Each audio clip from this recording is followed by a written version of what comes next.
سرکار نے فرمایا ذرا ٹھہر جا، جبرائیل نو بلا۔ حضرت جبرائیل آئے، سرکار نے فرمایا جبرائیل منو بشارت دے دے۔ عرض کرتے نے کملی والے میں جنتاں وچوں آیا، جنتاں دے دروازے کھل گئے نے، میں آسماناں وچوں آیا، آسماناں دے بوئے کھل گئے نے۔ حضور نے پھر فرمایا جبریل منو کوئی ہور بشارت دے۔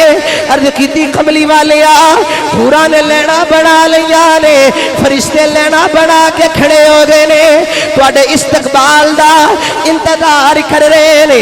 میرے کملی والے پھر بولے، فرمایا کوئی بشارت دے جا۔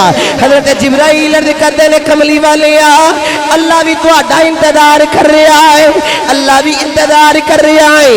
کملی والے چلو چلیے۔ سرکار نے فرمایا مینوں کوئی بشارت دے دے۔ ہن جبرائیل سمجھ گئے سرکار کوئی ایسی بشارت چاہ رہے نے، میں تے بڑیاں بشارتاں دے رہا پر سرکار کوئی ہور بشارت چاہ رہے نے۔ جبریل عرض کردا کملی والے ارشاد فرماؤ میں کی عرض کراں۔ میرے کملی والے نے فرمایا جبریل رب کو پوچھ کے میں تے چلیا، میری گناہگار امت دا کی بنے گا، میرے بعد میری امت کی کرے گی۔ جبریل عرض کردے نے کملی والے اللہ نے فرمایا ہے جدھر تیرا اشارہ ہوے گا ادھر ہی رحمتاں دی بارش نازل کردا جاواں گا۔ حضرت جبریل عرض کردے نے کملی والے تواڈی امت نو بخش دیتا جائے گا، امت دے گناہ معاف ہو جان گے۔